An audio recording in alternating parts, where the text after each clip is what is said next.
Good morning, everybody. Keith here. Hoping everybody's having a good day, living life, loving life, enjoying life.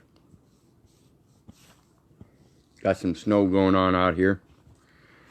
And basically today, I want to talk to everybody about the fraud of taxes. Because you know everything is based on fraud or on taxes. Well, fraud. Everything we do in commerce has some kind of tax. And when we look at the Title 26 of the United States Code, that's your tax code. And the definitions therein is what determines what all those taxes and everything are. And when you look at Title 26, section, you got two definition sections there, and you've got, let's see, 3401 and 7701 are both definition sections. So you need to look at both of those. But when we look at the definition of tax, and it says penalties and liabilities. That's the definition of a tax. Okay? So when we look at penalties and liabilities, we have to think about what we're actually liable for in regards to those penalties. And when we look at the code itself, it tells us right in the code that anything within this code in reference to other codes has no legal effect. So what that's telling us right there is that that code is defined exactly for itself and nothing else. So then when we look at the definition of the words employee and employer, and this is something you really need to do. Look at those definitions and find out if you're actually an employee. Because an employee refers only to the United States government, public officials, corporate officials. Period. Plain and simple. Nothing more, nothing less. And so when we see definitions in the tax code, such as motor vehicle, and then we find out that that motor vehicle license and registration is a lease agreement, then we know where the penalties and liabilities are coming from. And that's because that code only applies to public officials and corporate officers, then that means that lease has contracted you with a public official as a corporate officer yourself. And that's the whole fraud of it. They've got you signed up through the Social Security account, the birth certificate, and the driver's license as some kind of corporate officer or public official. And as a corporate officer, that would be the trustee position of the decedent estate trust. And therefore, if you're not acting as a corporate officer should be, they're going to step in as a public official and take care of administrating that trust. And see, a lot of people think that trust is their trust. It's the birth certificate trust, and it belongs to them. No, it doesn't. Get over your self-righteous bullshit. Okay? The birth certificate was both created and intended for use by the public officials only. Understand this. If you really want your estate, understand how it works. That birth certificate trust is part of the public charitable trust. It is a partial estate in regards to a huge estate. And you as a corporate officer are allowed to take reign of that estate if you are competent enough to collapse it. Not run it, but collapse it, and then transfer the capital equity to your own private estate. That's how this stuff is supposed to work. If you want to get around the fraud, get around that birth certificate. Collapse the motherfucker. The fewer birth certificates that they have to operate in their commercial system, the less fraud they can perpetrate upon you, the living man.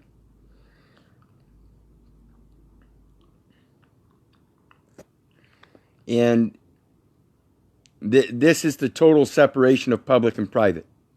This is where you get to bring your own estate forth again. See, when you're born, somebody has delegated that you're not competent to manage your estate because obviously you're not old enough, and neither is your mom. Why is your mom not able to handle her estate? Because they convinced her to separate from the dad.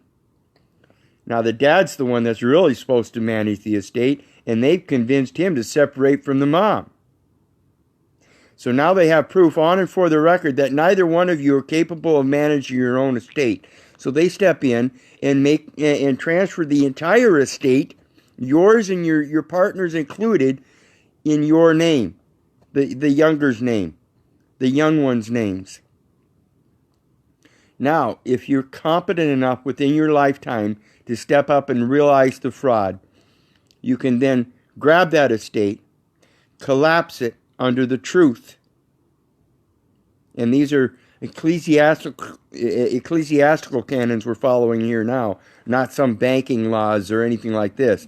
These are ecclesiastical canons in accordance with your estate, which has nothing to do with banking. Your estate was antecedent to the formation of any bank, to any financial institution. It was the property that you were able to transfer. If you grew up and became a blacksmith, while all the time your dad was a tinsmith, and your mother had all of this quilting equipment, all of that property went into an estate, and it wasn't defined as a value. It was defined as a heritage, so that the people of that same family could learn that heritage if they wanted to use that equipment and go forth and be a quilter, tinsmith, blacksmith, or maybe they had 3 kids and they had one follow after each. That's your true estate. And people need to get over this fraud of the banking and the taxes. Because the commercial system is where the penalties and liabilities come from that take away from your true estate. See, the commercial system is the fraud. It's the thing that sits there and puts value on things in accordance to some future base or some past base instead of living in the now, in the real world. So you really need to take a look at the codes themselves, but in particular the tax code. And the tax code in and of itself tells you that it has no legal effect on any other codes. And what that statement says is that if it has no legal effect on any other codes, then it has no legal effect.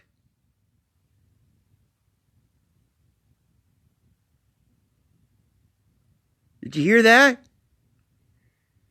It has no legal effect. Every last bit of it is volunteer, is contributions. It is only applicable to government officials, public officials, and corporate officers. You can only be a corporate officer if you have taken upon some kind of financial assignment to be such corporate officer. It cannot be presumed. They can assume it and presume it all they want, but that doesn't make it true. So again, I want everybody to look up the tax code, Title 26 of the United States Code, particularly sections 3401 and 7701, which are your definitions. Start looking through those, and all those little links that you see that are underlined, they're blue, they're written in blue, they come up in blue script, and they're underlined. Click on those, and it'll tell you where they're referenced and what those definitions are. So when you click on tax and it tells you tax is penalty or liability, that's all a tax is. It's a penalty or liability. So if I'm born free, then how can they possibly tax me? Well, so you look through the definitions and you see the employee is a public official or a corporate officer. So you're either an officer of the public or an officer of the corporate body. You're not private. So if you're trying to maintain your own private right, then you can't assert corporate officer. You can't assert public official. So again, when we see these judges, quote judges, sitting on these benches, and they're acting as a corporate officer, that's exactly what they're doing. They're banking. They're running contracts. They're constructing a trust. Every court action is construction of a trust. You have a prosecutor, the banker, and the client. They're trying to get you to contract. And that contract is a quasi-contract known as a trust. They've got three parties contracting. One saying he's an injured party, one that's saying that we're going to have to hold somebody liable because he's been injured. Well, who's this liable fucker? Is he a taxpayer? Look up the definition. Definitions, Malik, in Title 26 is Section 3401 and Section 7701. Yes, trafficking in persons. You'll see in the title in 3401 and 7701 both. They get right into talking about persons. I think 7701, it's one of the very first ones. And then I think in 3401 they talk about wages. And you'll find out wages are only tips. So the compensation you're getting is a tip from an employer. It's a tip. Your wages, they paying you wages, and they're saying they're giving you a tip. And that's why they're able to control minimum wage.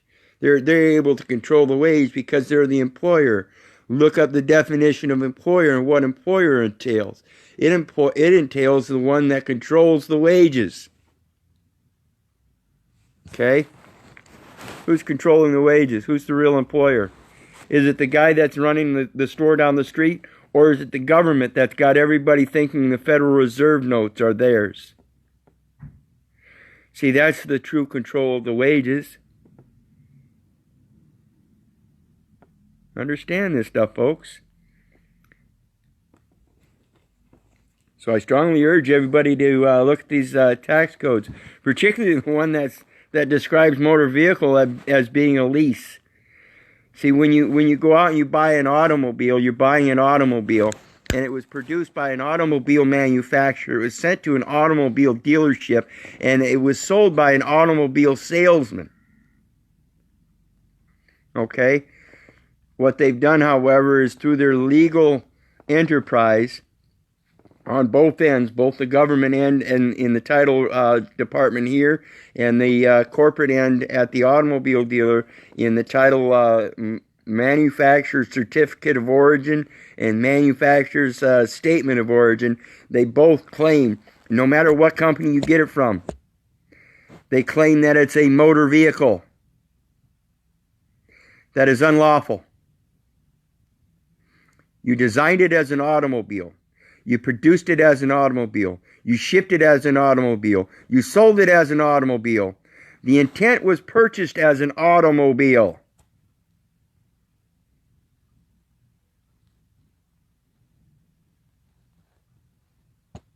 Understand this.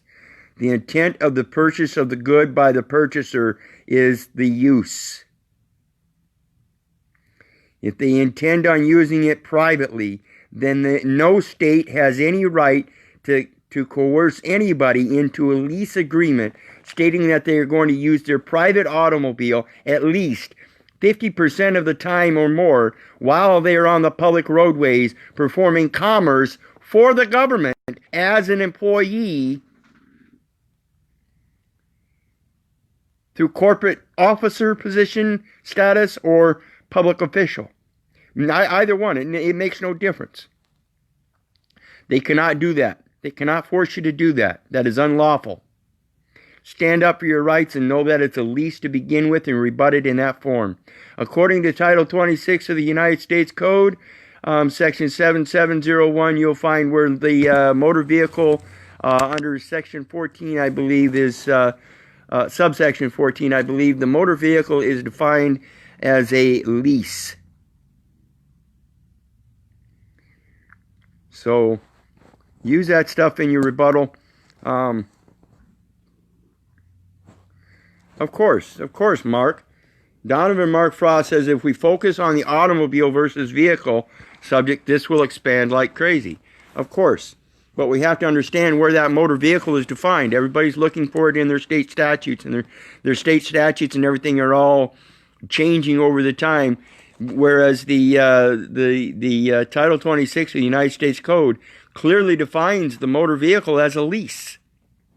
And that's why the corporate entity and federal entity or government entity both have a right to take you into court.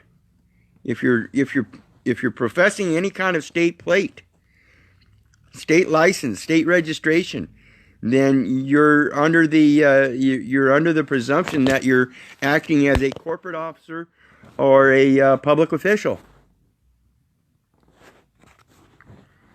Donovan, if I shared all the codes, there's over 80,000 codes. And that's why I continuously tell everybody to do your own research. You can look at these codes just like I have and learn them just the same way. It's a matter of retaining them. I generally have a pretty good retention level, but those that don't, I suggest just printing them off so you have them at hand, so that you can't lose them in your devices, so that you don't get them misconstrued or misplaced in the posts and have to try to keep track of them there. I've got people that have several different emails with several different sites with backup emails and stuff, and they lose everything because they don't know where anything's at. I've had one email the entire time I've ever been on the internet, and goes clear back to 1990, I think. The same email the entire time, ever since I've been out of prison. So, yes, 18 U.S.C. Section 31. There's going to be all kinds of definitions of motor vehicles, but the one that they're getting you on is the one under the tax code. That's the one where if you look at the word tax, it says that tax is a penalty and liability. So when they're trying to hold you as the liable party and penalize you for it, they're using tax codes. Understand this stuff, people. You won't find tax defined anywhere else in the code. And so when they're trying to penalize you and hold you liable, they're using the tax code. They're constructing you under wages, person, employee, corporate officer, public official, motor vehicle, operator. Understand this stuff and tell them to get fucked. Fuck off. I keep trying to tell everybody, this is all public. You have a right to have your own private member association, and you don't even have to declare what the name of it is. It's private. The fuck don't you get about private member association? My books are not open to the public. That's how simple it gets, people. Gotta quit letting these people dog you. When I get done with this video, I'm going to post some more videos of people that know how to stand up for themselves. I hope you watch them too. Jerry Lee says all state vehicle codes are within their taxing codes. Let me help you people understand. If you look under the federal acquisition regulation, and this is another good word to look up. I just posted on it as well. Acquisition. Look up the word acquisition in your tax code and find out what it says. Then relate this to your Federal Acquisition Regulations Act. Under the Federal Regulations Act, Federal Acquisition Regulations, contract terms and conditions required to implement statutes of executive order commercial item. Let me say that again.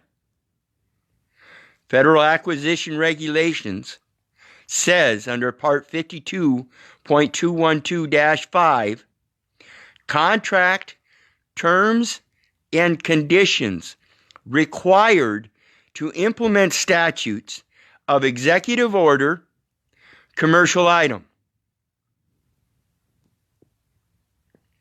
What that's telling you, folks, is that every statute is a contract. Whether it be state or federal, it's a contract. So when they are trying to hold you liable and penalize you for a statute, they're trying to say that you've already contracted.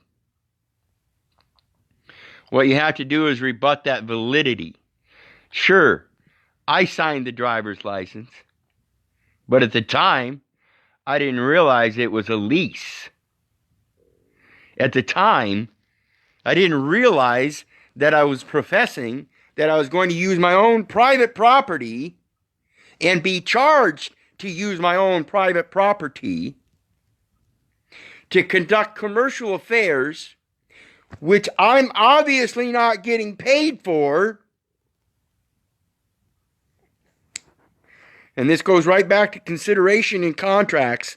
So remember this, people. No matter how they do it, they have nothing. Okay? And so I've committed to performing commerce and not getting paid for it because I didn't actually perform commerce, let alone 50% of the time, knowingly, wittingly, and intentionally, as a corporate officer of an estate that I didn't know was there? Come on, people. Fuck you. Learn this stuff, people. Yes, every statute is bonded. Has to be.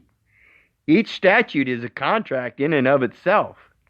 So every year when they cross out this statute, they nullified that contract, but they instituted 5 others in its place.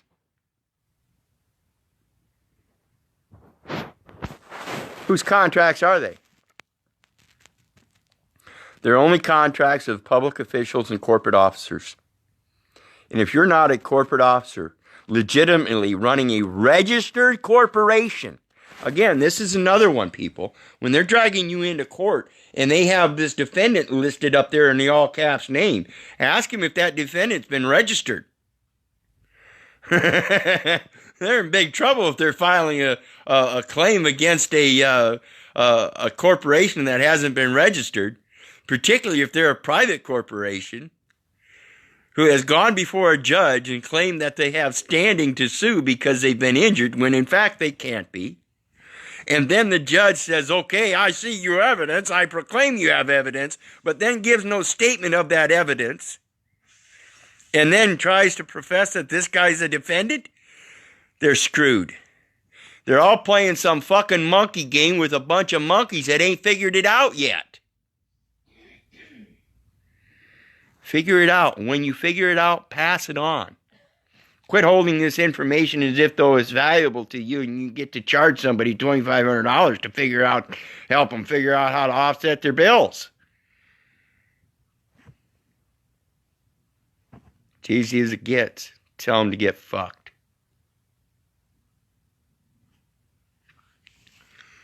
Now, enough people telling them to get fucked is going to change the system. It's going to change it dramatically. We're going to end up with a blackout. We're going to end up with a system where we're going to have to be forced to learn how to generate our own energy. We're going to be forced to move closer to the riverbanks and have a bunch more of these little old mill-type generators that you used to see. People are going to start wising up in that way too. So learn this stuff and understand it's just fucking words, it's bullshit words that they're using against you. And once you learn where those words are at and how they define them, you can throw them right back at them, shove them right down their fucking throat. Because I ain't no public official. I ain't no corporate officer. Where's my fucking corporation? Where's my fucking desk? Where's my fucking office? Fucking ridiculous. So learn this stuff, people. And remember, if it wasn't for you, I wouldn't be doing this. God bless. Love you. Have a great day. Bye.